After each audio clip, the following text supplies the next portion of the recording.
स्तुमतिभिरनुमेजं शुभ्रकायं सखायं सुखमजमनपाजं मुक्त्युपाजं विमायं बृहन्मेजं ध्येजमाम्नाजकेजं सदजमसदजेजं श्रीसहाजं भजेयम् अञ्जनासूनुसान्निध्यात् विजयेन विराजितम् अजितप्रीतिजनकं भजेऽहं विजयध्वजम् तपस्वाध्याय शुश्रूषा कृष्णपूजारतं मुनिम् विश्वेशमिष्टदं वन्दे परिम्राट् चक्रवर्तिनम् श्रीगुरुभ्यो नमः।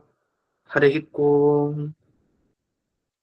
जन्माद्यस्य जतोऽन्वयादितरतश्चार्थेष्वभिघ्नस्वराट् तेने ब्रह्महृदाय आदिकवये मुह्यन्ति यं सूरयः तेजो वारिमृदां यथा विनिमयो यत्र त्रिसर्गो मृषा धाम्ना स्वेन सदा निरस्तकुहकं सत्यं परं धीमहि। ॐ स्वस्त्यस्तु सताम् अशेष सन्मङ्गलानि भवन्तु। सम्यक् श्लोकैकश्रवणपठनमात्रेण वक्तुश्च श्रोतॄणां निखिल कलिकृतकल्मष अपनोदनपडुतरे श्रीमद्भागवते महापुराणे तृतीयस्कन्धे अष्टमाध्याये अद्य कथानुवादे सति किंचित् पूर्वकथानुवादः।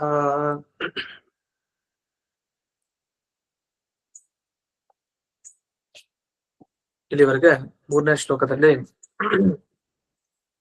ಅನೇಕರು ವ್ಯಾಖ್ಯಾನಕಾರರು ಬೇರೆ ಬೇರೆ ತರ ಅರ್ಥವನ್ನ ಹೇಳ್ತಾ ಇದ್ದಾರೆ. ಅದ್ರಲ್ಲಿ ಒಂದು ಅರ್ಥವನ್ನ ನಾವು ನೋಡಿದ್ವಿ.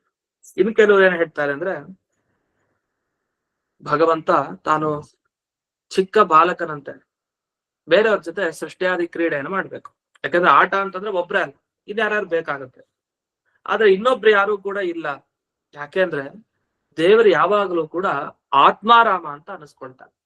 ಆತ್ಮಾರಾಮ ಅಂದ್ರೆ ಏನರ್ಥ? ಆತ್ಮ ಅಂದ್ರೆ ತನ್ನಲ್ಲೇ ಆರಾಮ, ಚೆನ್ನಾಗಿ ವಿಹಾರ ಮಾಡ್ತಾ ಆರಾಮಾಗಿರ್ತಾನೆ ಅಂತ. ಆತ್ಮಾರಾಮ ಅಂತ ಅನಿಸ್ಕೊಂಡು ದೇವರು ಇನ್ನೊಬ್ಬರ ಜೊತೆಗೆ ವಿಹಾರ ಮಾಡೋದು ಅಂತ ಹೇಗ್ ಸಾಧ್ಯ? ಯಾಕಂದ್ರೆ ದೇವರು ತನಗೆ ಸರಿಸಮಾನನಾದ ವ್ಯಕ್ತಿಯನ್ನ ಎಲ್ಲೂ ಕಂಡಿಲ್ಲ. ಅವನಿಗೆ ಯಾರು ಇಲ್ಲ ಹೋಲಿಕೆ ಇರೋರು. ಅಂದ್ಮೇಲೆ ಅವನು ಆಟ ಆಡೋದು ಹೇಗೆ ಬೇರೆಯವ್ರ ಜೊತೆಗೆ ಅಂತ ಒಬ್ರು ವ್ಯಾಖ್ಯಾನಕಾರರು ಪ್ರಶ್ನೆ ಕೊಟ್ರು. ಆಮೇಲೆ ಅದಕ್ಕೆ ಉತ್ತರ ಹೇಳಿಲ್ಲ. ಹಾಗಾಗಿ ಯಾರು ಕೂಡ ಇಲ್ಲ ಅಂತಾನೆ ಅರ್ಥ. ಇಷ್ಟಲ್ದೆ ಯಾವುದೇ ವ್ಯಕ್ತಿ ತಾನು ಆಟ ಆಡ್ಬೇಕು ಅಂತ ಆದ್ರೆ ತನಗಿಂತ ಬೇರೆ ಒಂದು ಉಪಕರಣ ಬೇಕು. ಅಂದ್ರೆ ಆಟ ಸಾಮಾನು ಅಂತ ಹೇಳ್ತೀವಲ್ಲ, ಅದಕ್ಕೆ ಉಪಕರಣ ಅಂತ ಕರೀತಾರೆ.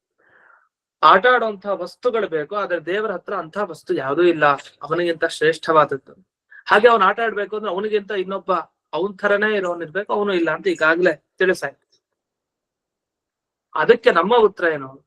ಅಲ್ಲ, ಇತ್ಯಾದಿ ಕ್ರೀಡೆ ಮಾಡ್ಲಿಕ್ಕೆ ತನ್ನ ಥರನೇ ಇನ್ನೊಬ್ಬ ವ್ಯಕ್ತಿ ಬೇಕು ಅಂತಿಲ್ಲ. ಒಂದು ವಿಷಯ,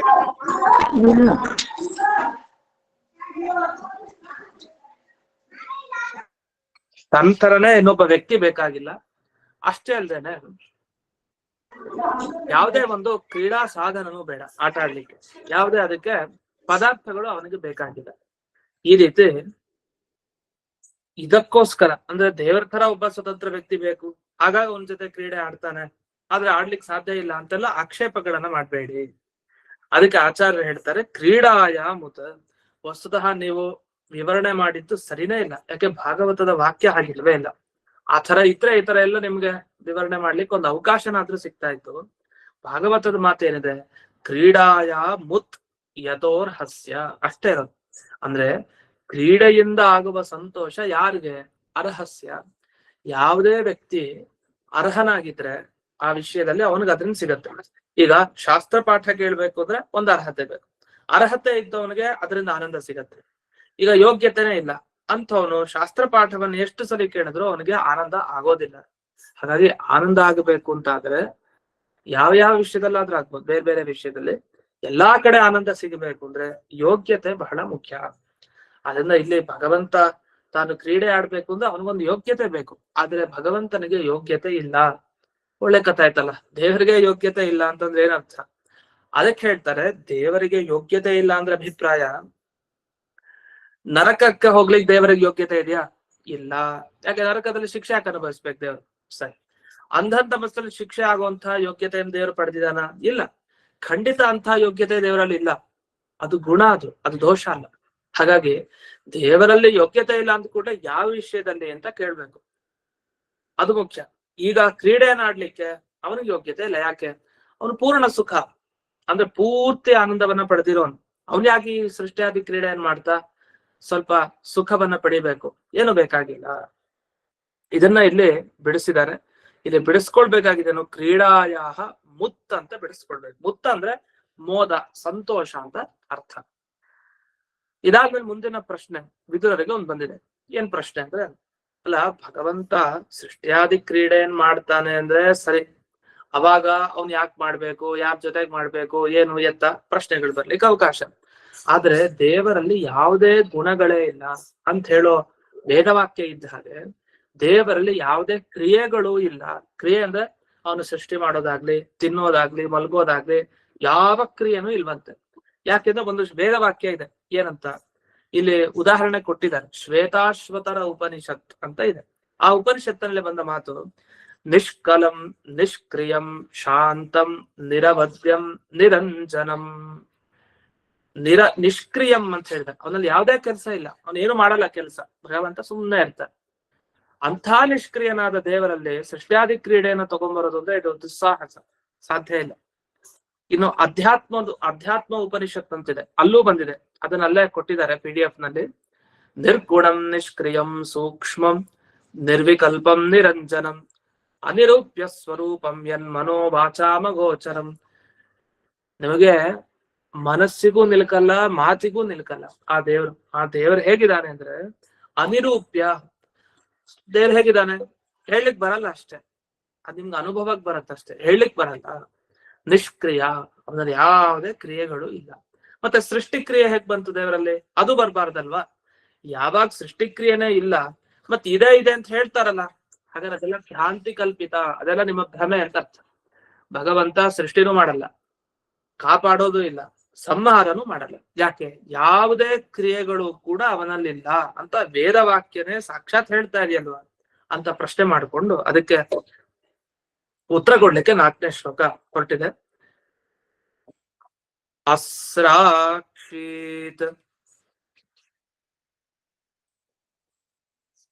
ಭಗವಾನ್ ವಿಶ್ವಂ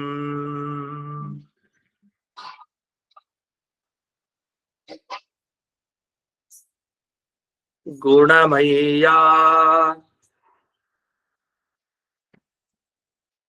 ಆತ್ಮಮಾಯಯಾ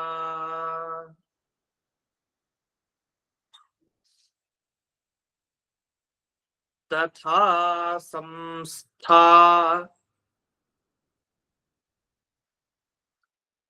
ಭಜತ್ಯೇತದ್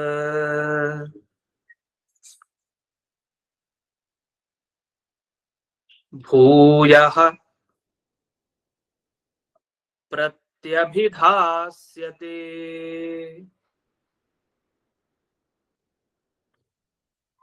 ಭಗವಾನ್ ಅಸ್ರಾಕ್ಷಿ, ಇಲ್ಲ ಭಗವಂತ ಸೃಷ್ಟಿ ಮಾಡೇ ಮಾಡ್ತಾನೆ. ಯಾವುದರಿಂದ ಮಾಡ್ತಾನೆ ಅನ್ನೋದು ಮುಖ್ಯ. ಗುಣಮಯ್ಯ ಆತ್ಮಮಾಯೆಯ, ತನ್ನ ಮಾಯೆ ಒಂದಿದೆ, ಅದು ತನ್ನ ಹತ್ರದಲ್ಲೇ ಇರುತ್ತೆ, ತನ್ನ ಅಧೀನವಾಗೇ ಇರುತ್ತೆ, ತಾನು ಹೇಳ್ದ ಕೇಳುತ್ತೆ, ಅಂಥ ಮಾಯೆ. ಅದರಲ್ಲಿ ಸತ್ವಗುಣ, ರಜೋಗುಣ, ತಮೋಗುಣ ಇವುಗಳೆಲ್ಲ ಇವೆ. ಹಾಗಾದ್ರೆ ಗುಣಮಯವಾದ ಒಂದು ಆತ್ಮಮಾಯ, ತನ್ನದೇ ಒಂದು ಶಕ್ತಿ ಇದೆ. ಅದು ಯಾವುದು? ಪ್ರಕೃತಿ ಅಂತ. ಆ ಪ್ರಕೃತಿಯಿಂದ ಇಡೀ ಜಗತ್ತನ್ನ ಸೃಷ್ಟಿ ಮಾಡ್ತಾನೆ. ಅಷ್ಟೇ ಅಲ್ಲ, ಅದೇ ಪ್ರಕೃತಿಯನ್ನು ಇಟ್ಕೊಳ್ತಾನೆ, ಸಂಸ್ಥಾಪಯತಿ, ಸಂಸ್ಥಾಪನೆ ಅಂದ್ರೆ ರಕ್ಷಣೆ ಮಾಡ್ತಾನೆ. ಅಷ್ಟೇ ಅಲ್ಲ, ಮತ್ತೆ ದಯಾ ಪ್ರಕೃತಿ, ಅದೇ ಪ್ರಕೃತಿಯಿಂದ ಈ ಜಗತ್ತನ್ನ ಪ್ರತ್ಯಭಿಧಾಸ್ಯತಿ, ಸಂಹಾರನು ಮಾಡ್ತಾನೆ. ಹಾಗಾದ್ರೆ ಹಿಂದೆ ಕೇಳಿದ ಪ್ರಶ್ನೆಗೆ ಉತ್ತರ ಸಿಕ್ತು. ದೇವರು ಸೃಷ್ಟಿ ಮಾಡಲ್ವಾ? ಮಾಡ್ತಾನೆ. ಕಾಪಾಡಲ್ವಾ? ಕಾಪಾಡ್ತಾನೆ. ಸಂಹಾರ ಮಾಡಲ್ವಾ? ಮಾಡ್ತಾನೆ. ಮತ್ತೆ ವೇದವಾಕ್ಯ ಹೇಳ್ತಾ ಇದೆಯಲ್ವಾ, ಅವನಲ್ಲಿ ಏನೂ ಕ್ರಿಯೆ ಇಲ್ಲ, ಸೃಷ್ಟಿನೂ ಮಾಡಲ್ಲ, ಸಂಹಾರ ಮಾಡಲ್ಲ, ಏನೂ ಮಾಡಲ್ಲ ಅಂತ ಹೇಳ್ತಾ ಇದೆಯಲ್ವಾ? ಅದು ಏನ್ ಹೇಳ್ತಾ ಇರೋದು ವೇದವಾಕ್ಯ ಅಂದ್ರೆ, ಸೃಷ್ಟಿ ಮಾಡಲ್ಲ, ಸಂಹಾರ ಮಾಡಲ್ಲ ಅಂತೆಲ್ಲ ಹೇಳ್ತಾ ಇಲ್ಲ. ಅದ್ರ ಅಭಿಪ್ರಾಯ ಏನ್ ಮಾಡಿದ್ರು ಅವನಿಗಿದೆಲ್ಲ ಹಗುರವಾಗಿರುತ್ತೆ, ಅವನು ತಲೆ ಕೆಡಿಸ್ಕೊಡಲ್ಲ, ಇದಕ್ಕೆ ಶ್ರಮ ಹಾಕಲ್ಲ, ಆರಾಮಾಗಿ ಮಾಡ್ತಾನೆ. ಯಾವಾಗ ಒಬ್ಬ ವ್ಯಕ್ತಿ ಏನೂ ತಲೆ ಕೆಡಿಸ್ಕೊಂಡು ಆರಾಮಾಗಿ ಒಂದ್ ಕೆಲಸ ಮಾಡ್ತಾ ಇರ್ತಾನೆ, ಅವ್ನ್ ಯಾವ ಲೆಕ್ಕಕ್ಕೆ ಬರಲ್ಲ, ಲೆಕ್ಕಕ್ಕೆ ಬರಲ್ಲ, ಆದ್ರಿಂದ ಅವನಲ್ಲಿ ಕ್ರಿಯೆ ಇಲ್ಲ, ಆರಾಮಾಗಿ ಮಾಡ್ತಾನ ಅವನು. ಅವ್ರ ಕ್ರಿಯೆ ಅಂದ್ರೆ ಕೆಲಸ ಮಾಡೋದು ಅಂತಾನೆ ಇಲ್ಲ, ಯಾಕಂದ್ರೆ ಅನಾಯಾಸವಾಗಿ ಎಲ್ಲ ಮಾಡ್ತಾನೆ. ಹಾಗಾಗಿ ಅವನಲ್ಲಿ ಕ್ರಿಯೆನೇ ಇಲ್ಲ ಅನ್ನೋ ತರ ಮಾತುಗಳು ವೇದದಲ್ಲಿ ಬಂದಿರೋದು ಇಷ್ಟೇ ಅಭಿಪ್ರಾಯದಿಂದ. ಆದ್ರಿಂದ ಇಲ್ಲಿ ಎಲ್ಲಾ ಪ್ರಕೃತಿ ತತ್ವದಿಂದಲೇ ಅವನು ಮಾಡೋದು. ಆದ್ರೆ 3 ಗುಣ ಇದೆಯಲ್ಲ, ಅಲ್ಲಿ 3 ಗುಣದಲ್ಲಿ ಒಂದೊಂದು ಗುಣದಿಂದ ಒಂದೊಂದು ಕೆಲಸ ಆಗತ್ತೆ. ಈಗ ಸೃಷ್ಟಿ ಮಾಡೋದು ಯಾವ್ದ್ರಿಂದ? ನಾವೇನು ಮಾಡ್ತೀವಿ, ಸತ್ವ, ರಜಸ್ಸು, ತಮಸ್ಸು 3 ಇದೆ. ಅದಕ್ಕೆ ಸರಿಯಾಗಿ ಏನ್ ಮಾಡ್ತೀವಿ, ಸೃಷ್ಟಿ, ಸ್ಥಿತಿ, ಸಂಹಾರ ಅಂತ ಇಟ್ಕೊಂಡ್ರೆ ಎಡವಟ್ಟಾಗತ್ತೆ. ಯಾಕೆ? ಸೃಷ್ಟಿ ಸತ್ವಗುಣದಿಂದ ಅಲ್ಲ, ಸತ್ವಗುಣದಿಂದ ಸೃಷ್ಟಿ ಮಾಡಲ್ಲ, ರಜೋಗುಣದಿಂದ ಕಾಪಾಡಲ್ಲ, ತಮೋಗುಣದ ಬಗ್ಗೆ ಪ್ರಶ್ನೆ ಇಲ್ಲ, ಸಂಹಾರ ತಮೋಗುಣದಿಂದಲೇ ಅದು ಫಿಕ್ಸ್, ಏನಿಲ್ಲ. ಆದ್ರೆ ಸೃಷ್ಟಿ ಮಾಡೋದು ರಜೋಗುಣದಿಂದ, ಕಾಪಾಡೋದು ಸತ್ವಗುಣದಿಂದ, ಅದು ವ್ಯತ್ಯಾಸ. ಹಾಗಾಗಿ ಅದೊಂದು ಎಚ್ಚರದಿಂದ ನೋಡ್ಬೇಕು. ಸತ್ವಗುಣದಿಂದ ಪಾಲನೆ, ರಜೋಗುಣದಿಂದ ಸೃಷ್ಟಿ, ತಮೋಗುಣದಿಂದ ಸಂಹಾರ, ಇಷ್ಟು. ಅದನ್ನ ಕಾಪಾಡೋದು ಮಾತ್ರ ಸತ್ವಗುಣದಿಂದಲೇ ಕಾಪಾಡ್ತಾನೆ, ಅದು ಮಿಶ್ರವಾಗಿ ಕಾಪಾಡಲ್ಲ. ಕೆಲವೊಂದು ಕಾಪಾಡೋದು, ಕೆಲವನ್ನ ದೂಡೋದು, ಹಾಗೆಲ್ಲ ಇಲ್ಲ. ಅವರವರ ಕರ್ಮಕ್ಕನುಗುಣವಾಗಿ ಚೆನ್ನಾಗೆ ಆ ಸತ್ವಗುಣವಾದ ಪ್ರಕೃತಿಯಿಂದ ಕಾಪಾಡ್ತಾನೆ, ಇಷ್ಟು. ಹಾಗಾದ್ರೆ ಇದೆಲ್ಲ ನೋಡಿದಾಗ ವಿದುರರಿಗೆ ಏನ್ ಅನ್ನಿಸ್ತು, ನಿಜ ದೇವರು ಇದನ್ನೆಲ್ಲ ಇಟ್ಕೊಂಡು ಸೃಷ್ಟಿ ಮಾಡ್ತಾನೆ, ಒಪ್ಕೊಳ್ಳೋಣ. ಆದ್ರೆ ಈ ಸೃಷ್ಟಿ ಮಾಡ್ಬೇಕಾದ್ರೆ ಹಾಗಾದ್ರೆ ಅವ್ರಿಗೆ ಪ್ರಕೃತಿಯ ಸಂಪರ್ಕ ಇದೆ ಅಂತ. ಯಾಕೆಂದ್ರೆ ಪ್ರಕೃತಿಯ ಸಂಪರ್ಕ ಇಲ್ದೇನೆ ದೂರದಲ್ಲಿ ಪ್ರಕೃತಿ ಇದೆ ತಂತಾನಾಗೆ ಇವನ ಪ್ರೇರಣೆಯಿಂದ ಮಾಡತ್ತೆ ಅಂದ್ರೆ ಒಪ್ಕೊಳ್ಳಿಕ್ಕಾಗತ್ತಾ? ಇಲ್ಲ. ಯಾಕೆ ನೀವು ಹೇಳಿದಿರಿ, ಪ್ರಕೃತಿ ತತ್ವದ ಒಳಗಡೆ ಹೋಗಿ ದೇವರು ಸೇರ್ಕೊಳ್ತಾನೆ, ಆಮೇಲೆ ಆ ಪ್ರಕೃತಿ ತತ್ವದಿಂದ ಏನೇನು ಸೃಷ್ಟಿಗೆ ಬರ್ಬೇಕು ಅದೆಲ್ಲ ಅವನೇ ಮಾಡಿಸ್ತಾನೆ ಅಂತ. ಹಾಗಾದ್ರೆ ಸೀದಾ ಪ್ರಕೃತಿಯ ಒಳಗಡೆ ಬರ್ತಾನೆ ಅಂದ್ರೆ ಇದು ಹೇಗಾಯ್ತು? ನರಕದ ಒಳಗಡೆ ದೇವ್ರಿದಾನ? ಇದಾನೆ. ಅಂಧನ್ ತಮಸ್ಸಿನ ಒಳಗಡೆ ದೇವ್ರಿದಾನ? ಇದಾನೆ. ಇದಾನ ಮೇಲೆ ಅದ್ರ ದುಃಖ ಯಾಕೆ ಆಗ್ಬಾರ್ದು ಅಂತ ಪ್ರಶ್ನೆ ಕೇಳೋ ಹಾಗೆ ಕೇಳ್ತಾ ಇದಾರೆ ಪ್ರಶ್ನೆ. ಅದರಿಂದ ಗುಣಕ್ರಿಯಾ ಸಂಸರ್ಗ ದರ್ಶನ. ಹಾಗಾಗಿ ದೇವರಲ್ಲಿ ಈ ಸತ್ವಗುಣ, ರಜೋಗುಣ, ತಮೋಗುಣ ಎಲ್ಲ ಕಾಣ್ತಾ ಇದೆ. ಅಷ್ಟೇ ಎಲ್ಲ ಸೃಷ್ಟಿ, ಸಂಹಾರ, ಪಾಲನೆ ಎಲ್ಲ ಮಾಡ್ತಾನೆ. ಇಷ್ಟೆಲ್ಲ ಕಂಡ್ಮೇಲೆ ನಮಗನ್ಸೋದು, ಹಾಗಾದ್ರೆ ದೇವರಿಗೂ ಯಾಕೆ ದುಃಖಾದಿಗಳು ಬರ್ಲಿಲ್ಲ? ಅವ್ನ್ಯಾಕೆ ಇದನ್ನೆಲ್ಲ ತನ್ನ ಸಂಪರ್ಕಕ್ಕೆ ಆಗುವಂತೆ ಮಾಡ್ಕೊಳ್ತಾನೆ ಅಂತ ಪ್ರಶ್ನೆ ಉಳ್ಕೊಳ್ತು. ಅಷ್ಟೇ ಅಲ್ಲ, ಇನ್ನೊಂದು ಕಾರಣದಿಂದ ನನಗೆ ಸಂಶಯ ಇದೆ ಅಂತ ಇನ್ನೂ ವಿದುರರು ತಮ್ಮ ಪ್ರಶ್ನೆಯನ್ನೇ ಮುಂದುವರಿಸ್ತಾರೆ. ಅದನ್ನ ನೋಡೋಣ. 5ನೆಯ ಶ್ಲೋಕ. ದೇಶತಃ ಕಾಲತೋ ಯೋಸೌ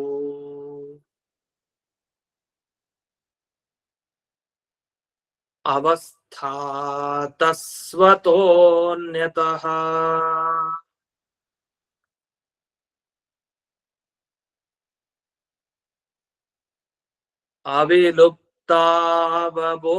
ಅವಿಲುಪ್ತಾವಬೋಧಾತ್ಮಾ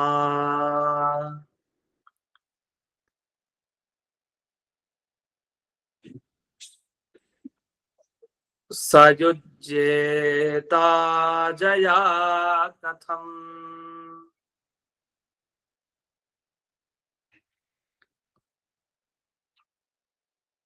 ದೇವರಿಗೆ ಎಂದಿಗೂ ಪ್ರಕೃತಿ ಬಂಧನ ಆಗತ್ತೆ ಅಂತ ಹೇಳ್ಬಾರ್ದು. ದೇವರಿಗೆ ಬಂಧನ ಆಗತ್ತೆ ಅಂದ್ರೆ ನಾವು ಮೋಕ್ಷ ಕೊಡೋನೆ ದೇವ್ರು, ಅವನೇ ಸಿಗಾಕೊಳ್ತಾನೆ ಅಂದ್ರೆ ಅವ್ನು ಮೋಕ್ಷ ಹೇಗೆ ಕೊಡ್ಲಿಕ್ಕೆ ಸಾಧ್ಯ? ಯಾವತ್ತೂ ಅವನು ಪ್ರಗತಿ ಬಂಧನಕ್ಕೆ ಅರ್ಹ ಅಲ್ಲ, ಅದಕ್ಕೆ ಯೋಗ್ಯ ಅಲ್ಲ ಅವನು.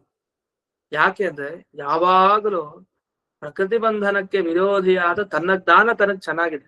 ಈಗ ನಾವ್ ಎಲ್ಲಿ ಸಿಗಾಕೊಳ್ತೀವಿ ಅಂದ್ರೆ ನಮ್ ಬಗ್ಗೆ ನಮಗ್ ಸರಿಯಾಗಿ ಗೊತ್ತಿಲ್ಲ, ನಮ್ ಸ್ವರೂಪ ಏನು ಅಂತ ಗೊತ್ತಿಲ್ಲ, ದೇವ್ರ ಬಗ್ಗೆ ನಮಗ್ ಗೊತ್ತಿಲ್ಲ, ಸಂಸಾರದಲ್ಲಿ ಕೂತಿದ್ದೀವಿ, ಬಿಡುಗಡೆ ಆಗ್ತಾ ಇಲ್ಲ. ಸಂಸಾರದಿಂದ ಬಿಡುಗಡೆ ಆಗ್ಬೇಕು ಅಂದ್ರೆ ತನ್ನ ಜ್ಞಾನ ಚೆನ್ನಾಗಿ ತನಗಿರ್ಬೇಕು, ಆತ್ಮಜ್ಞಾನ, ಈಶ್ವರ ಜ್ಞಾನ, ದೇವರ ಜ್ಞಾನನು ಚೆನ್ನಾಗಿರ್ಬೇಕು. ದೇವರಿಗೆ ತನ್ನ ಬಗ್ಗೆ ಚೆನ್ನಾಗಿ ಜ್ಞಾನ ಇದೆ, ಹಾಗಾಗಿ ಅವನು ಪ್ರಕೃತಿ ಬಂಧನಕ್ಕೆ ಸಿಲುಕ್ತಾ ಇಲ್ಲ, ಅದರಿಂದ ಅವನು ಮೇಲಕ್ಕೆ ಇರೋದು. ಆದ್ರೆ ಏನೋ ಅನ್ನಿಸ್ಬೋದು, ಅಲ್ಲ ಗುಣಗಳ ಸಂಪರ್ಕ ಇಲ್ಲದೆ ಸೃಷ್ಟಿ ಮಾಡಲ್ಲ ಜಗತ್ತನ್ನ, ಅದನ್ನ ಸತ್ವಗುಣ, ರಜೋಗುಣ, ತಮೋಗುಣಗಳ ಸಂಪರ್ಕಕ್ಕೆ ಬಂದ್ಮೇಲೆ ಅವನು ಪ್ರಕೃತಿ ಬಂಧನಕ್ಕೆ ಸಿಗಾಕೊಂಡಂತೆ ಅಲ್ವಾ ಅಂತ ಇದು ಯುಕ್ತಿಯನ್ನು ಮಾತಾಡ್ತೀರಿ. ವೇದ ಇದೆಯಾ? ಹಾಗೆ ಇಲ್ಲ. ನೀವು ನಿಮ್ಮ ಬುದ್ಧಿಶಕ್ತಿಯಿಂದ ಯುಕ್ತಿ ಒಂದು ಕಾರಣ ಕೊಟ್ಟು ಕಲ್ಪನೆ ಮಾಡ್ತಾ ಇದ್ದೀರಿ, ವಸ್ತುತಃ ಹಾಗಿಲ್ಲ. ಯಾಕೆ? ಭಗವಂತ ಯಹ ದೇಶತಃ ಕಾಲತಃ ಅವಸ್ಥಾತಃ, 3 ಇದೆ. ದೇಶ, ಕಾಲ, ಅವಸ್ಥೆ. ದೇಶ ಅಂದ್ರೆ ಯಾವುದೇ ದೇಶದಲ್ಲಿ, ಯಾವುದೇ ಒಂದು ದೇಶದ ಕಾರಣದಿಂದ, ಈಗ ಭೂಲೋಕದಲ್ಲಿ ದೇವರಿದ್ದ, ನರಕದಲ್ಲಿ ಇದ್ದ, ಅಂಧಂತ ಬಸ್ತಲ್ಲಿ ಇದ್ದ, ಇದೆಲ್ಲ ದೇಶ. ಈ ಯಾವುದೇ ದೇಶದಲ್ಲಿ ಇದ್ರು ಅವನಿಗೆ ಒಂದು ದಿವ್ಸ ಜ್ಞಾನ ಹೊರಟೋಯ್ತು, ಮೂರ್ಛೆ ತಪ್ಪದ, ಕೋಮಾಕ್ ಹೋದ, ಹಾಗೆಲ್ಲ ಇಲ್ಲ. ದೇವರಿಗೆ ಆ ರೀತಿ ದೋಷ ಇಲ್ಲ. ಅವ್ನು ಯಾವಾಗಲೂ ಎಚ್ಚರದಲ್ಲಿ ಇದ್ದೇ ಇರ್ತಾನೆ. ಯೋಗ ನಿದ್ರೆಗೆ ಮಾತ್ರ ಜಾರೋದಷ್ಟೇ. ಹಾಗಾದ್ರೆ ಯಾವುದೇ ದೇಶದಲ್ಲಿರ್ಲಿ ಅವನಿಗೆ ಯಾವುದೇ ಜ್ಞಾನದ ನಾಶ ಇಲ್ಲ. ಯಾವಾಗ್ಲೂ ಅವನಲ್ಲಿ ಜ್ಞಾನ ಇರುತ್ತೆ. ಇನ್ನು ಯಾವುದೇ ಕಾಲ ತಗೊಳ್ಳಿ, ಪ್ರಳಯ ಕಾಲ ಬರ್ಲಿ, ಸೃಷ್ಟಿ ಕಾಲ ಬರ್ಲಿ, ಯಾವುದೇ ಕಾಲ, ಆ ಎಲ್ಲಾ ಕಾಲದಲ್ಲಿ ಅಂದ್ರೆ ರಾತ್ರಿ ಕಾಲ, ಮಧ್ಯಾಹ್ನ, ಬೆಳಗ್ಗೆ, ಎಲ್ಲಾ ಕಾಲದಲ್ಲೂ ಸದಾ ಅವನಿಗೆ ಜ್ಞಾನ ಇದ್ದೇ ಇರತ್ತೆ. ಯಾವತ್ತೂ ಅವನ ಜ್ಞಾನ ನಾಶ ಆಗಲ್ಲ. ನಮಗೆ ಹಾಗಲ್ಲ, ಮನುಷ್ಯರಿಗೆ ಜ್ಞಾನ ನಾಶ ಆಗುತ್ತೆ. ದೇವತೆಗಳಿಗೂ ಉಂಟು, ಆದ್ರೆ ಭಗವಂತನಿಗೆ ಮಾತ್ರ ಇಲ್ಲ. ಇನ್ನು ಅವಸ್ಥಾತಃ, ಅವಸ್ಥೆಗಳು ಅಂದ್ರೆ ಜಾಗೃತ ಅವಸ್ಥೆ, ಸ್ವಪ್ನಾವಸ್ಥೆ, ಸುಷುಪ್ತಿ ಅವಸ್ಥೆ, ಈ ತರ ಯಾವುದೇ ಅವಸ್ಥೆಯಲ್ಲೂ ಸ್ವತಃ ಅಂದ್ರೆ ತನ್ನ ಕಾರಣದಿಂದ ಆಗ್ಬಹುದು ಅಥವಾ ಬೇರೆ ಕಾರಣದಿಂದ ಆಗ್ಬಹುದು, ಎಂದಿಗೂ ಅವಿಲುಪ್ತ ಅವಬೋಧಾತ್ಮ, ಅವನ ಜ್ಞಾನಕ್ಕೆ ಮಾತ್ರ ಲೋಪ ಇಲ್ವೇ ಇಲ್ಲ. ಅವಿಲುಪ್ತ, ಲೋಪ ಇಲ್ಲ, ಅಂಥ ಸ್ವಭಾವದವನ್ ಭಗವಂತ. ಹಾಗಾಗಿ ನೀವ್ ಹೇಳೋ ತರ ಅಜಯ ಕಥಂ ಸಂಯುಜ್ಯೇತ, ಅಜ ಅಂತ ಹೇಳ್ತಾರೆ. ಅಜ ಅಂತಂದ್ರೆ ಇಲ್ಲಿ ಆಡು ಅಂತ ಅರ್ಥ ಅಲ್ಲ. ಅಜ ಅಂದ್ರೆ ಯಾವುದಕ್ಕೆ ಜನನ ಇಲ್ಲ, ನಿತ್ಯ, ಯಾವುದಕ್ಕೆ ಹುಟ್ಟಿಲ್ಲ, ಪ್ರಕೃತಿ ತತ್ವಕ್ಕೆ. ಅದು ಅವತ್ತಿಂದ ಇಲ್ಲಿವರೆಗೂ ಹಾಗೇ ಇದೆ ಪ್ರಕೃತಿ, ಅದು ಹುಟ್ಟಿಲ್ಲ, ಹಾಗೆ ಇರೋದಷ್ಟೇ. ಅಂಥ ಪ್ರಕೃತಿಯ ಬಂಧನ ಭಗವಂತನಿಗೆ ಹೇಗಾಗ್ಲಿಕ್ಕೆ ಸಾಧ್ಯ? ಯಾಕಂದ್ರೆ ಸದಾ ಅವನ ಜ್ಞಾನ ಹಾಗೆ ಇರುತ್ತೆ, ಅವನು ರಕ್ಷಣೆ ಮಾಡ್ಕೊಂಡಿರ್ತಾನೆ. ಆದ್ರೆ ಸಮಸ್ಯೆ ಎಲ್ಲ ಆಯ್ತು ಅಂದ್ರೆ, ಒಂದು ಋಗ್ವೇದದ ಮಂತ್ರದಲ್ಲಿ ಹೇಳಿದ್ದಾರೆ, ತುಚ್ಛೇನಾಭ್ವಪಿಹಿತಂ ಯದಾಸೀತ್ ಅಂತ ಒಂದು ಮಂತ್ರ ಇದೆ. ಅದನ್ನು ನೋಡಿದಾಗ ನಮ್ಗೆ ಏನ್ ಅನ್ಸುತ್ತೆ ಅಂದ್ರೆ, ಪ್ರಕೃತಿ ಸಂಬಂಧ ಭಗವಂತನಿಗೆ ಇದ್ದ ಹಾಗೆ ಕಾಣುತ್ತೆ. ಆದ್ರೆ ಇದ್ರೂ ಹೇಗಿರೋದು, ಪ್ರಕೃತಿ ಒಳಗಡೆ ಇದ್ದು ಅವನೇ ಶಕ್ತಿ ಕೊಡ್ತಾನೆ, ಅದಕ್ಕೆ ಹೊರತು ತಾನು ಪ್ರಕೃತಿ ಬಂಧನಕ್ಕೆ ಸಿಗಾಕೊಳ್ತಾನೆ ಅಂತ ಅರ್ಥ ಅಲ್ಲ. ಅವನೇನಾದ್ರೂ ಪ್ರಕೃತಿ ಒಳಗಡೆ ಹೋಗಿಲ್ಲ ಅಂತ ಆದ್ರೆ ಈ ಪ್ರಕೃತಿ ತತ್ವದಿಂದ ಈ ಜಗತ್ತಿನ ನಿರ್ಮಾಣನೇ ಆಗ್ಲಿಕ್ಕೆ ಸಾಧ್ಯ ಇಲ್ಲ. ಅದರಿಂದ ದೇವರ ಶಕ್ತಿ ಒಳಗಡೆ ಇರ್ಬೇಕಲ್ಲಿ, ಎಲ್ಲಾ ವಸ್ತುವಿನ ಒಳಗಡೆ. ಹಾಗಾಗಿ ಅವನಲ್ಲಿ ಹೋಗ್ತಾನೆ. ಯಾಕಂದ್ರೆ ಯಾರು ಸ್ವತಂತ್ರರಲ್ವೇ ಅಲ್ಲ, ಅವನೊಬ್ಬನ್ ಬಿಟ್ಟು. ಆ ಸ್ವತಂತ್ರನಾದ ಅವರಿಗೆ ದೋಷ ಹೇಳ್ತೀವಿ ಅಂದ್ರೆ ಇನ್ ಮಿಕ್ಕಿದವ್ರ ಕಥೆ. ಹಾಗಾಗಿ ಅವನಲ್ಲಂತೂ ಖಂಡಿತ ದೋಷ ಇಲ್ಲ. ಅಷ್ಟೇ ಅಲ್ದೆ ಈ ತುಚ್ಛೇನಾಭ್ವಪಿಹಿತಂ ಯದಾಸೀತ್ ಅಂತ ಏನು ವೇದವಾಕ್ಯ ಇದೆ, ಈ ವೇದವಾಕ್ಯವನ್ನು ಎಲ್ಲಿ ಹೇಳಿದ್ದಾರೆ ಅಂದ್ರೆ ಬ್ರಹ್ಮಸೂತ್ರದಲ್ಲಿ ಬರ್ತೇವೆ. ಬ್ರಹ್ಮಸೂತ್ರಕ್ಕೆ ವ್ಯಾಖ್ಯಾನ ಮಾಡ್ತಾ, ಓಂ ನ ಆತ್ಮಾಶ್ರುತೇ ನಿತ್ಯತ್ವಾಚ್ಚ ತಾಭ್ಯ ಓಂ ಅಂತ ಬ್ರಹ್ಮಸೂತ್ರ. ಭಾಗವತದಲ್ಲಿ ಬ್ರಹ್ಮಸೂತ್ರದ ಅರ್ಥ ಹೇಗಿದೆ ಅನ್ನೋದಕ್ಕೆ ಇದೆಲ್ಲ ಉದಾಹರಣೆಗಳು ಬೇಕಾದಷ್ಟು ಹಿಂದೆನೂ ಬಂದಿದೆ, ಅದ್ರಲ್ಲಿ ಇದು ಒಂದು ಉದಾಹರಣೆ. ಇಲ್ಲಿ ವಿವರಿಸ್ತಾ ಹೋಗಿದ್ದಾರೆ. ಇಲ್ಲಿ PDF ಪೇಜ್ ಅಲ್ಲಿ ಕೊಟ್ಟಿದ್ದಾರೆ ಆ ಭಾಗವನ್ನ. ಇದನ್ನ ನ್ಯಾಯಮುಕ್ತಾವಲಿ ಅಂತ ರಾಯರ ಗ್ರಂಥ, ನ್ಯಾಯಮುಕ್ತಾವಲಿ ಅನ್ನೋ ಗ್ರಂಥದಲ್ಲಿ ರಾಯರು ಇದನ್ನೆಲ್ಲ ವಿಷಯ ಬಿಡಿಸಿದ್ದಾರೆ. ಏನಂತ ಬಿಡಿಸಿದ್ದಾರೆ ಅಂದ್ರೆ, ದೇವರಿಗೆ ದೇಹ ಏನಿದೆಯಲ್ಲ, ಆ ದೇಹ ನಾಶ ಆಗತ್ತಾ ಇಲ್ವಾ ಅಂತ ಒಂದು ಪ್ರಶ್ನೆ ಮಾಡ್ಕೊಂಡಿದೆ ಬ್ರಹ್ಮಸೂತ್ರದ ಸಂದರ್ಭದಲ್ಲಿ. ನಮ್ ದೇಹಕ್ಕೆ ನಾಶ ಇದೆ, ದೇವರ ದೇಹ ಎಂದಿಗೂ ಕೂಡ ನಾಶ ಪಡೆಯಲ್ಲ. ಅಂದ್ರೆ ಕೃಷ್ಣನಾಗ್ ಬಂದಾಗಲೂ ಸರಿ, ರಾಮನಾಗ್ ಬಂದ್ರು ಸರಿ, ಎಷ್ಟೇ ಅವತಾರ ಇರ್ಲಿ ಅವನ ದೇಹಕ್ಕೆ ಮಾತ್ರ ನಾಶ ಇಲ್ಲ. ಈಗ ಭೀಮಸೇನ್ ದೇವರು ಬಂದು ದೇಹವನ್ನ ತ್ಯಾಗ ಮಾಡಿ ಹೋದ್ರು ಅಂತ ಬೇಕಾದ್ರೆ ಕೇಳ್ಬೋದು, ಆದ್ರೆ ಅದಕ್ಕೆ ಬೇರೆ ಕಾರಣ ಇದೆ, ಅದನ್ನ ಬೇರೆ ರೀತಿ ಹೇಳ್ತಾರೆ. ಆದ್ರೆ ದೇವರು ಮಾತ್ರ ಬಂದು ದೇಹ ಬಿಟ್ಟು ಹೋದ ಅಂತ ಹೇಳೋ ಹಾಗಿಲ್ಲ ನಾವು. ಅವನ್ ಹೇಗ್ ಬಂದಿದ್ದ ಹಾಗೆ ಹೊರಟ ಅಷ್ಟೇ. ಆದ್ರೆ ದೇಹ ಬಿಟ್ಟಿದ್ದು ಅರ್ಥ ಕೃತ್ರಿಮವಾಗಿ ಆ ಸಂದರ್ಭದಲ್ಲಿ ಅವ್ನ ದೇಹ ಸೃಷ್ಟಿ ಮಾಡ್ದ, ಅದನ್ನ ಬಿಟ್ಟು ಹೋದ ಅಷ್ಟೇ ಹೊರತು ತನ್ನ ದೇಹ ಅಲ್ಲ. ತನ್ನ ದೇಹ ಯಾವತ್ತೂ ತನ್ನ ಜೊತೆಗೆ ಇರುತ್ತೆ, ಅವನ ಸ್ವರೂಪ ಅದು ದೇಹ ಅಂದ್ರೆ. ಅಂಥ ಭಗವಂತನ ದೇಹಕ್ಕೂ ಒಬ್ರು ಪ್ರಶ್ನೆ ಮಾಡಿದ್ರು, ಪ್ರಳಯ ಕಾಲ ಬಂದಾಗ ದೇವರ ದೇಹನು ಹೋಗತ್ತಾ? ಹೋಗ್ರಿ ಅಂತಂದ್ರು ಒಬ್ರು. ಅದಕ್ಕೆ ಹೇಳಿದ್ರು, ಯಾಕೆ ಹೋಗ್ಬೇಕು? ದೇವರ ದೇಹಕ್ಕೆ ನಾಶ ಎಂದಿಗೂ ಕೂಡ ಇಲ್ಲ. ಯಾಕೆ? ಪ್ರಮಾಣ ಕೊಡಿ. ಇಲ್ಲ, ಪ್ರಮಾಣ ಇದೆ. ಮನಸ್ಸಿ ಲೀಯತೆ ತುಚ್ಛೇನಾಭ್ವಪಿಹಿತಂ ಯದಾಸೀತ್ ಅಂತ ಅವಾಗ ಈ ವೇದವಾಕ್ಯವನ್ನ ಅಲ್ಲಿ ಉದಾಹರಣೆ ಕೊಟ್ರು. ಅಂದ್ರೆ ನಾಸದಾಸೀತ್ ನೋಸದಾಸೀತ್ ತದಾನೀಂ ತಮ ಆಸೀತ್ ಅಂದ್ರೆ, ಪ್ರಳಯ ಕಾಲದಲ್ಲಿ ಒಂದೇ ಇತ್ತಂತೆ, ಕತ್ತಲೆ ಮಾತ್ರ ಇತ್ತು. ಕತ್ತಲೆ ಅಂದ್ರೆ ಪ್ರಕೃತಿ ತತ್ವ ಅಂತ ಅಭಿಪ್ರಾಯ, ಅದು ಮಾತ್ರ ಇತ್ತು.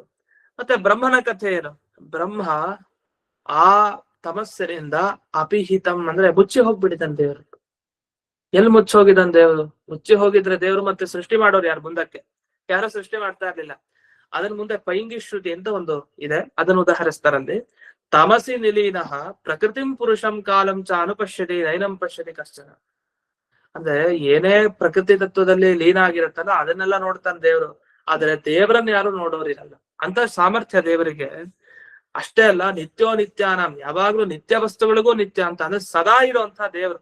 ಅವನಿಗೆ ಈ ತರದ ಆಕ್ಷೇಪ ಎಂದಿಗೂ ಸರಿ ಇಲ್ಲ. ಯಾಕೆಂದ್ರೆ ಯಾವುದೇ ದೇಶ, ಯಾವುದೇ ಕಾಲ ದೇವರಿಗೆ ಜ್ಞಾನಲೋಪ ಇಲ್ಲ. ಯಾವತ್ತೂ ಅವನು ಸ್ವತಂತ್ರ. ಹಾಗಾಗಿ ಇಲ್ಲಿ ಸ್ವಶಬ್ದ ಅಂದ್ರೆ ಶ್ಲೋಕದಲ್ಲಿ ಸ್ವತಃ ಅಂತ ಒಂದು ಶಬ್ದ ಹಾಕಿದ್ದಾರೆ. ಸ್ವತಃ ಅನ್ನೋ ಶಬ್ದಕ್ಕೆ ಏನ್ ಅರ್ಥ ಅಂದ್ರೆ ಸ್ವತಂತ್ರ ಅಂತ ಅರ್ಥ. ಯಾವ ಕಾರಣದಿಂದ ಭಗವಂತ ಸ್ವತಂತ್ರನೋ ಹಾಗಾಗಿಯೇ ಅವನಿಗೆ ಯಾವ ಕಾಲದಲ್ಲೂ ಕೂಡ, ಯಾವ ದೇಶದಲ್ಲಾಗ್ಲಿ, ಯಾವ ಅವಸ್ಥೆಯಲ್ಲಾಗ್ಲಿ ತೊಂದರೆ ಇಲ್ವೇ ಇಲ್ಲ. ಅಂದ್ರೆ ಯಾವಾಗಲೂ ಜ್ಞಾನ ಇದ್ದೇ ಇರೋನ್ಗೆ ಈ ಪ್ರಕೃತಿ ಬಂಧನ ಆಗಿದೆ ಅಂತ ಹೇಗೆ ಹೇಳ್ತೀರಿ? ಯಾಕೆ ಪ್ರಕೃತಿ ಬಂಧನ ಆದವನ್ಗೆ ಜ್ಞಾನದಲ್ಲಿ ಲೋಪ ಕಾಣ್ತೀವಿ. ಅಂದ್ರೆ ಅವ್ರಿಗೆ ಜ್ಞಾನ ಕಡಿಮೆ ಇರೋದಾಗ್ಲಿ, ಅಥವಾ ಸರಿಯಾಗಿ ಪೂರ್ತಿ ಜ್ಞಾನ ಇದ್ರು ಅದು ಕೆಲವೊಮ್ಮೆ ಹೊರಗ್ ಬರುತ್ತೆ, ಕೆಲವೊಮ್ಮೆ ಬರೋದಿಲ್ಲ, ಮರೆವಿರತ್ತೆ, ಮರ್ತ್ ಹೋಗೋದಿರತ್ತೆ. ಎಷ್ಟೋ ಬಾರಿ ನೆನಪಿಸ್ಕೊಂಡ್ರು ಕಷ್ಟಪಟ್ರು ಒಳಗಡೆ ಇರುತ್ತೆ, ಹೊರಗಡೆ ಹೇಳಿಕ್ ಬರಲ್ಲ. ಈ ತರ ಎಲ್ಲ ಅನೇಕ ಸಮಸ್ಯೆಗಳಿದೆ. ಈ ಯಾವುದೇ ಸಮಸ್ಯೆ ದೇವರಿಗಿಲ್ಲ, ಯಾವ ದೇಶ, ಯಾವ ಕಾಲ, ಯಾವ ಅವಸ್ಥೆಯಲ್ಲಿ. ಅಲ್ಲಿ ಅಂಥ ಪರಮಾತ್ಮನಿಗೆ ಈ ತರದ ದೋಷ ಸಂಖ್ಯೆ ಮಾಡಬೇಡಿ. ಇಷ್ಟ ಆಯ್ತು. ಇದಾದ್ಮೇಲೆ ಮುಂದೆ ಇನ್ನೊಂದು ರೀತಿ ವಿದುರರು ಮತ್ತೆ ಪ್ರಶ್ನೆಯನ್ನ ಕೇಳ್ತಾರೆ. ಮತ್ತೆ ಅವ್ರಿಗೊಂದು ಸಂಶಯ ಬಂದಿದೆ. ಏನ್ ಸಂಶಯ ಬಂದಿದೆ? 6ನೇ ಶ್ಲೋಕ. ಭಗವಾನೇಶ ಏವೈಕಃ ಸರ್ವಕ್ಷೇತ್ರೇಷ್ವಸ್ಥಿತಃ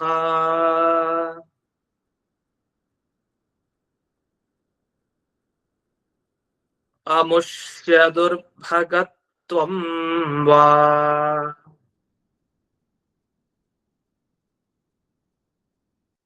ಕ್ಲೇಶೋ ವಾ ಕರ್ಮ ಭಿಕ್ಕುತಃ.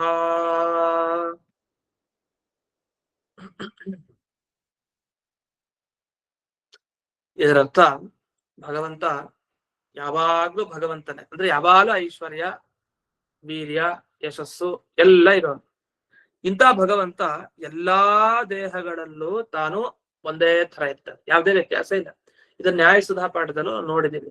ನಸ್ಥಾನತೋಪ್ಯಧಿಕರಣ ಅಂತ ಹಿಂದೆ ಬಂದಿದೆ 3ನೇ ಅಧ್ಯಾಯದಲ್ಲಿ 2ನೇ ಪಾದದಲ್ಲಿ. ಓಂ ನಸ್ಥಾನತೋಪಿ ಪರಸ್ಯ ಉಭಯಲಿಂಗಂ ಸರ್ವತ್ರ ಹಿ ಓಂ ಅಂತ ಬ್ರಹ್ಮಸೂತ್ರ. ಆ ಬ್ರಹ್ಮಸೂತ್ರದಲ್ಲಿ ಏನ್ ಹೇಳಿದ್ದಾರೆ? ದೇವರು ಮನುಷ್ಯರಲ್ಲಿರ್ಲಿ, ಪ್ರಾಣಿಗಳಲ್ಲಿರ್ಲಿ, ಪಕ್ಷಿಗಳಲ್ಲಿರ್ಲಿ, ಒಂದ್ ಜಡದ ಒಳಗಡೆ ಇರ್ಲಿ, ದುರ್ಯೋಧನ ಒಳಗಡೆ ಇರ್ಲಿ, ಕಲಿಯ ಒಳಗಡೆ ಇರ್ಲಿ, ಯಾರ ಒಳಗಡೆ ಇದ್ರು ಕೂಡ ಅವನ ರೂಪಗಳಿಗೆ ಮಾತ್ರ ಶಕ್ತಿಯಲ್ಲಾಗ್ಲಿ ಜ್ಞಾನದಲ್ಲಾಗ್ಲಿ ವ್ಯತ್ಯಾಸ ಇಲ್ವೇ ಇಲ್ಲ. ಅವ್ನ್ ಎಲ್ಲಿ ಬೇಕಾದ್ರೆ ಇರ್ಲಿ, ಅವನ್ ಒಂದೇ ತರ ಇರ್ತಾನೆ, ಅವನಲ್ಲಿ ಬದಲಾವಣೆ ಇಲ್ಲ. ಸರ್ವಕ್ಷೇತ್ರೇಷ್ವಸ್ಥಿತ, ಎಲ್ಲಾ ಜೀವರ ಜೊತೆಗೆ ಯಾವಾಗ್ಲೂ ಇರ್ತಾನೆ. ಆದ್ರೆ ವಿಕಾರ ಮಾತ್ರ ಆಗಲ್ಲ, ಒಂದೇ ತರ ಇರ್ತಾನೆ. ಅದು ಭಗವಂತನ ಅಸೀಮ ಶಕ್ತಿತ್ವ. ಅಂತ ಭಗವಂತ ಯಾವುದೋ ಒಂದು ಕರ್ಮ ಪ್ರಯುಕ್ತ ಆಗುವಂತ ಅಜ್ಞಾನ ಆಗ್ಬಹುದು, ಅಹಂಕಾರ ಆಗ್ಬಹುದು, ಅಭಿಮಾನ ಆಗ್ಬಹುದು, ರಾಗ, ದ್ವೇಷ, ಇದೆಲ್ಲ ಸಾಂಸಾರಿಕ ದುಃಖಗಳು, ಸಂಸಾರದಲ್ಲಿರೋದಾಗ ದುಃಖ.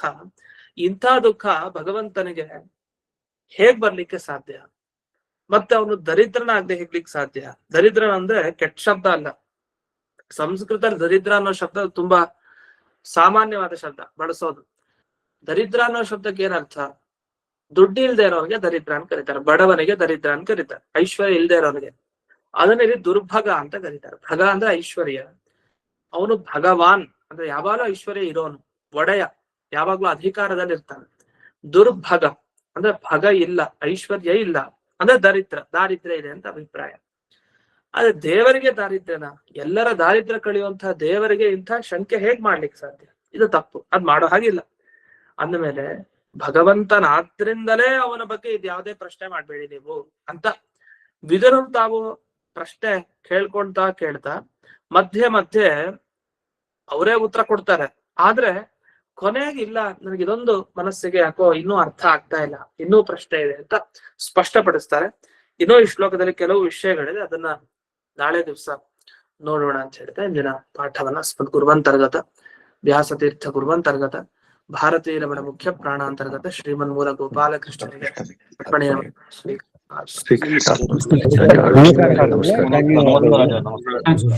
ನಮಸ್ಕಾರ.